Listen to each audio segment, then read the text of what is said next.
Good morning, everyone. Welcome to today's daily study call.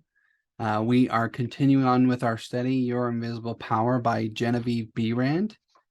We talked a little bit yesterday, or I guess Saturday, about her story in how she came about to learn about these mental sciences.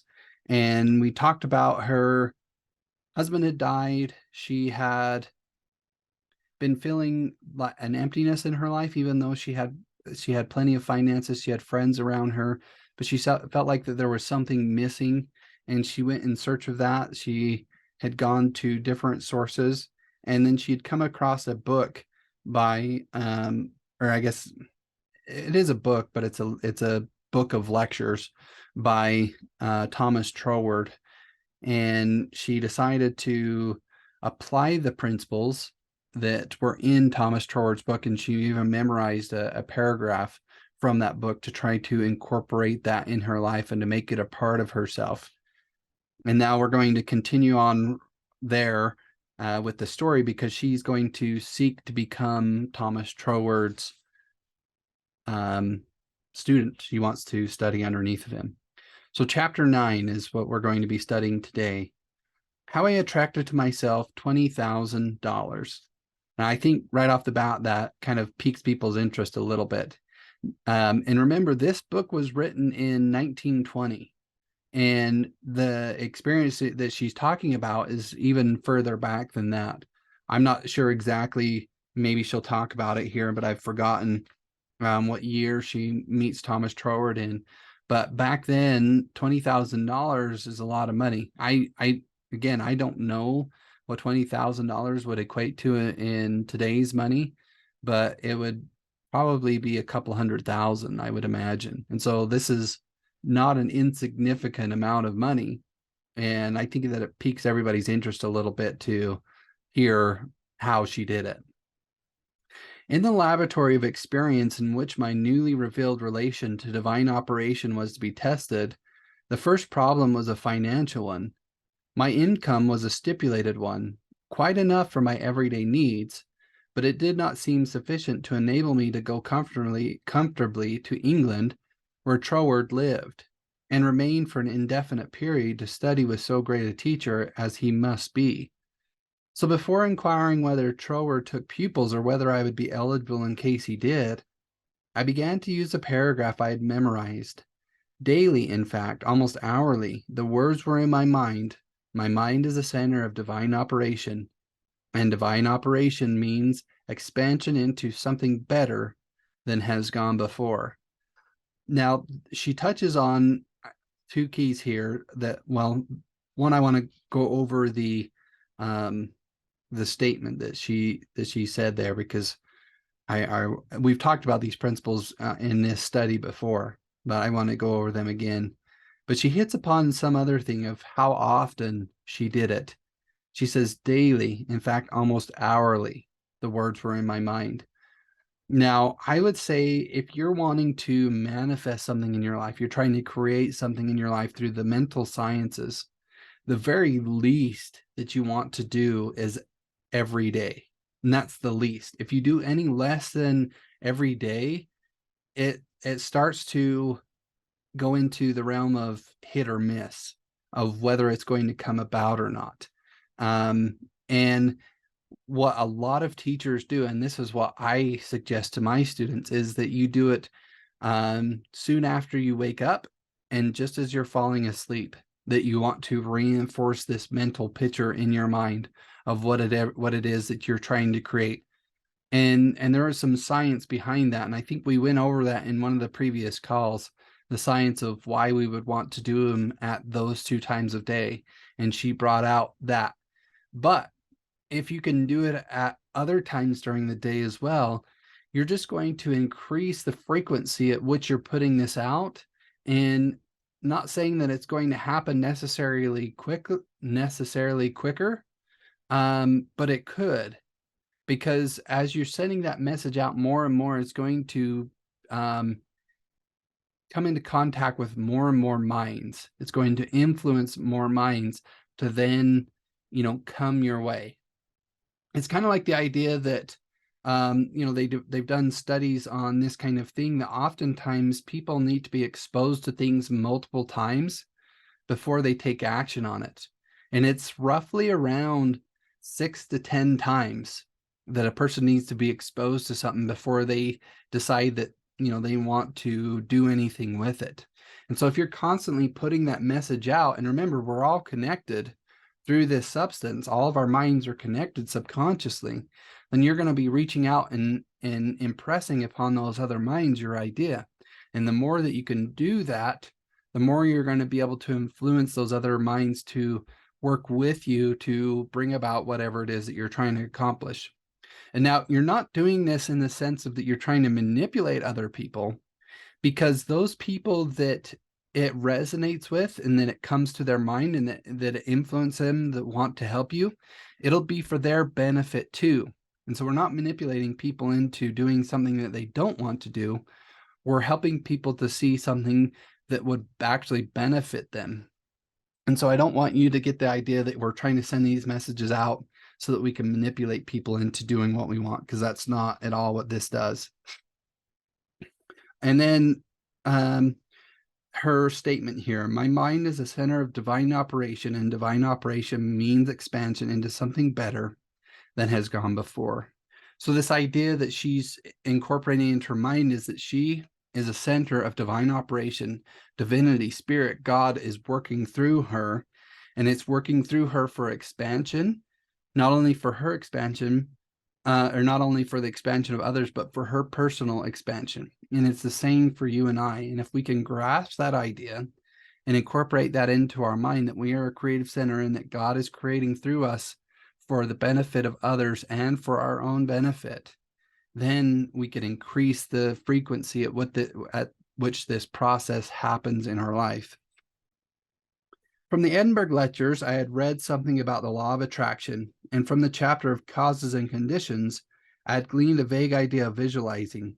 So every night before going to sleep, I made a mental picture of the desired $20,000. Excuse me for 1 second. Sorry for about that. So I had to take a moment there to address something. Let me reread that last sentence and then we'll go on. So every night before going to sleep, I made a mental picture of the desired 20,000. $21,000 bills were counted over each night in my bedroom. And then, with the idea of more emphatically impressing my mind with the fact that this $20,000 was for the purpose of going to England and studying with Troward, I wrote out my picture, saw myself buying my steamer ticket, walking up and down the ship's deck from New York to London, and finally saw myself accepted as Troward's pupil. Now, in this story that she just talked about, there's something very important that I think that she did here that I think is sometimes lost on people, that especially when people are trying to manifest money specifically. So not only did she try to visually impress upon her mind and manifest the money that she wanted, but she saw what she would do with the money. Now, remember, money is just a tool. And so oftentimes, because this creative power that's flowing through you is working for everyone's benefit and yours, if you're just thinking the money, you're not presenting a clear idea of how that's going to benefit you and benefit other people. And so if you can show how you're going to use that money, what you're going to use that money for, and see yourself doing those things, then that creative power has a source from which to work towards. Because what can also happen in this situation is that if you're picturing what you would do with that money, let's say that you wanted to buy a certain house, and you figured that certain house was going to cost like $500,000 to either build or to buy, maybe it's already built, whatever the case may be. Now you're picturing that $500,000 and you're picturing purchasing that house with that money. What might happen along the way is that circumstances might unfold to where you might only need $300,000 to purchase that home. And so spirit or God or this divine substance that flows through you is only going to present you with the $300,000 because it's for the purchase of that home. And so the full 500,000 isn't needed. And so that's why it's important to focus on what we're going to do with it, because we might not need the actual amount of money to create for whatever it is that we want, and that things can work out in a more harmonious and serendipitous manner for you to get the things that you want, instead of you maybe needing to create as much money, because there is a price that needs to be paid when you create money. Because if you're creating money, money is a form of exchange. So somebody is going to be giving you that money, and you're going to be needing to give them something back in exchange for that money. So the more money you're receiving, the more you're going to be having to do to bless other people's lives. So the less money that you need, the less that you're going to have to expend in your own energy out away from you to be able to receive that money.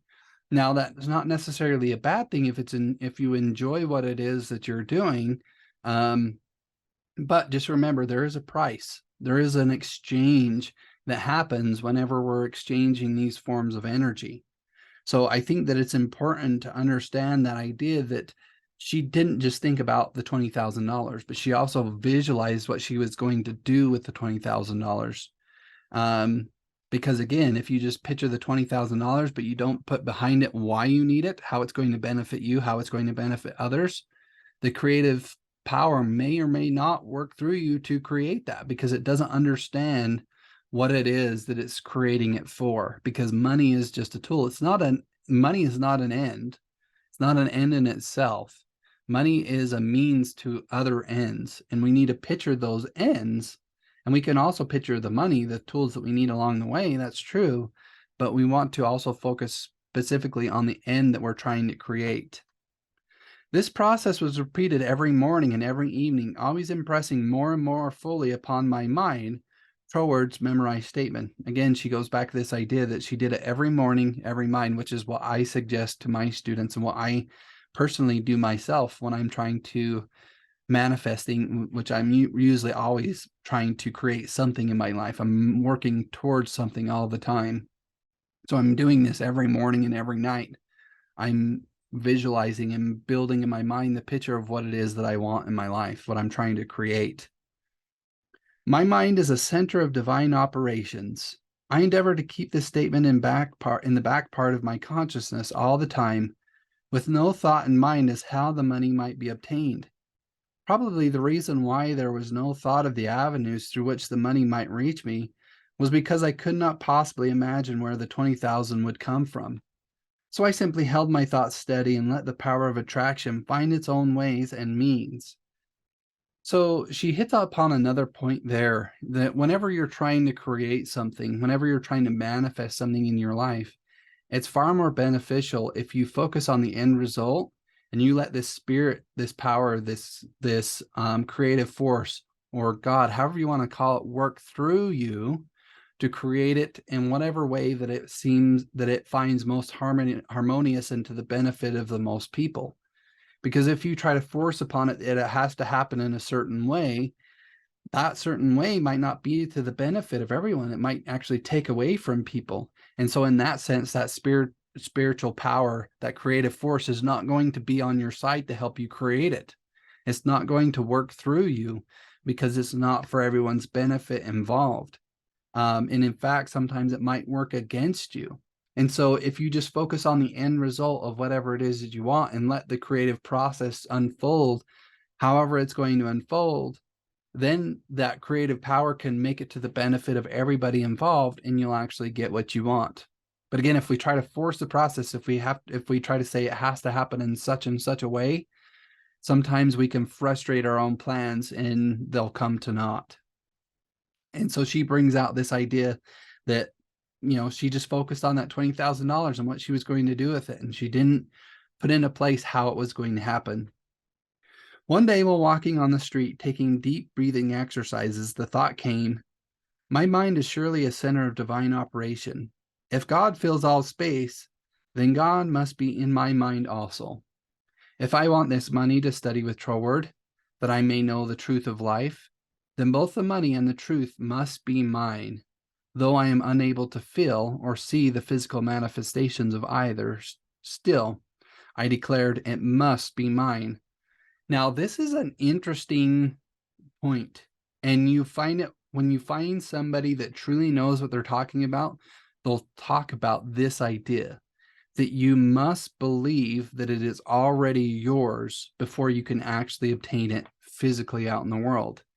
Now, I don't know all the whys and wherefores of why that might be the way that it is. I have my suppositions and my beliefs on why that might be, but just suffice it to say that that is the process, that we must actually believe that it is already ours. One helpful practice that you can do to try to move into that headspace that that thing is already yours, even though you don't physically see it in the your outer environment, is to express gratitude for that thing before it's even showed up in your life. Because if you can express gratitude for something before it's even there in your life, the supposition and the idea behind that is that you already have it, because you can't give gratitude for something that's not already there, right? And so it's a way to kind of turn that corner, to envelop in your mind this idea that it is already yours, and to build that belief in that truth, because it is a truth. Remember, we talked about this spirit before, that it penetrates everything and is behind everything. And so at any point in time, all knowledge, all understanding, everything is right in front of you and within you through this creative power.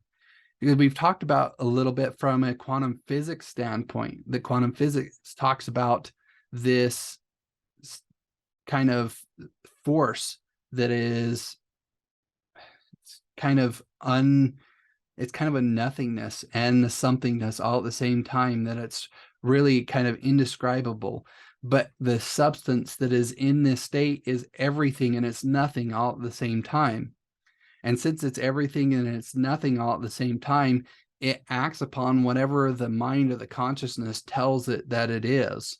And so if we believe that something is true, then that thing takes on that shape, that because our consciousness is believing it. And that's one of my theories of why this might be particularly true. But this idea that you hold on to that belief, and then this quantum field takes shape into physical form, into whatever it is that you're expecting, seems to be true.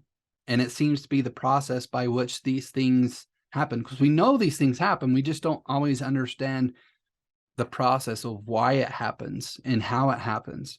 But it seems that quantum physics and the study of it seems to indicate that that's what's happening, is that quantum field is taking shape because of our mind impressing upon it what it expects it to be.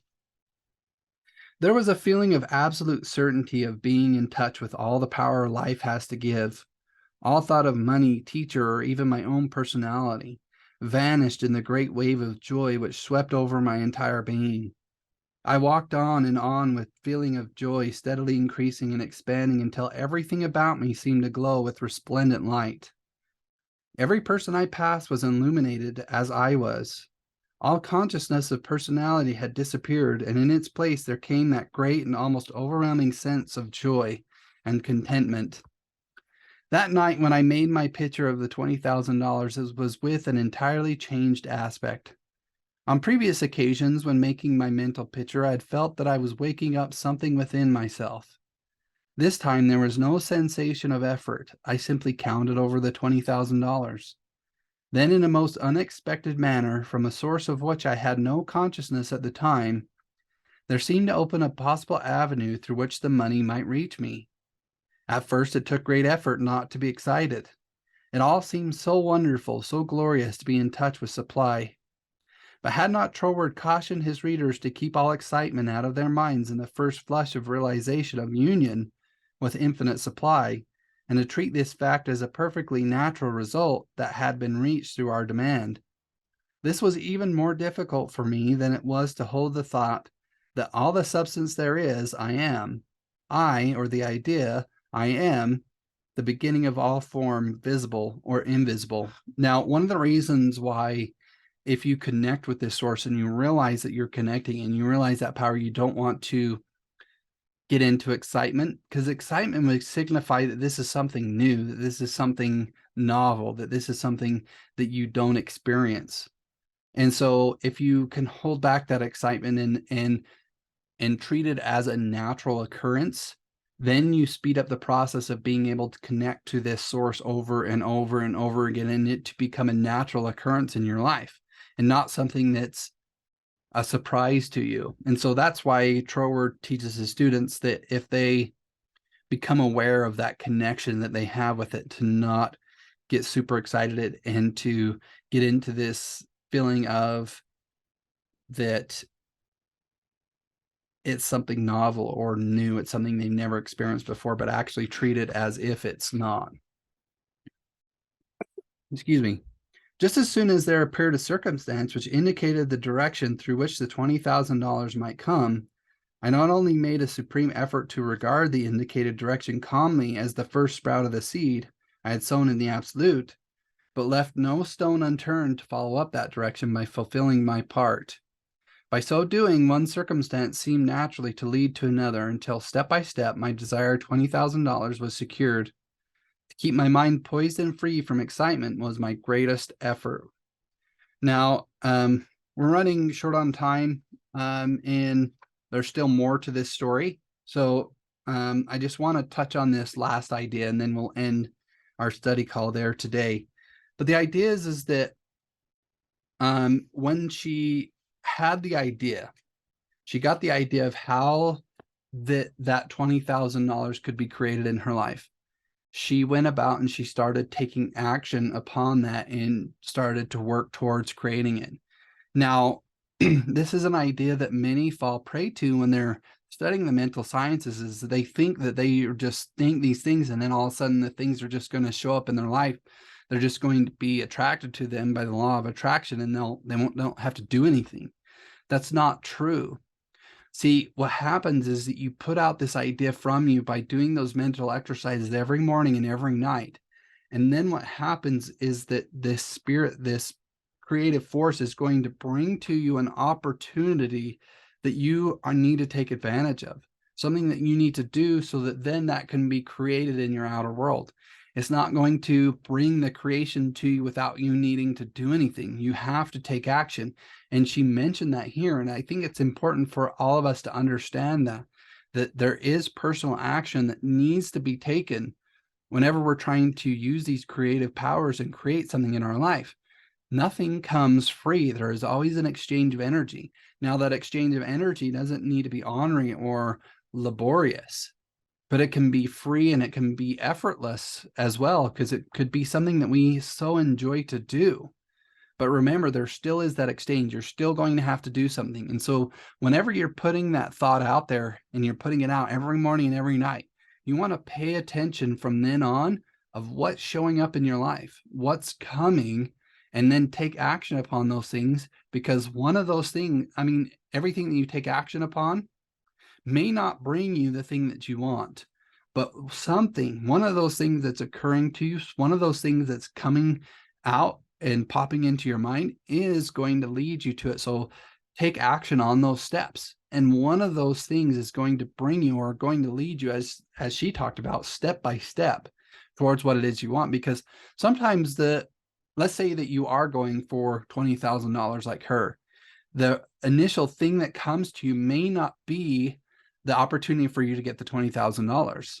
It might be an opportunity to have a conversation with somebody, and you have that conversation and they're impressed by you, or they see something in you and they may mention it to somebody else. And then that leads you on to this other person, and you talk to them and they might have the opportunity. There might be the next step and towards the next step, but you just keep going along through this process. And eventually you'll get to the opportunity that's going to bring you the actual money. So just be aware of these different potentialities when you're trying to create it. And if the thing doesn't show up just as you expect it to be, right off the bat without you needing to do anything, don't get discouraged, because there is a process. There is something that you need to do to join into the creative aspect of this as you're going along the way. All right, we'll leave it there and we'll continue on with her story tomorrow. And so until then, I'll say bye for now.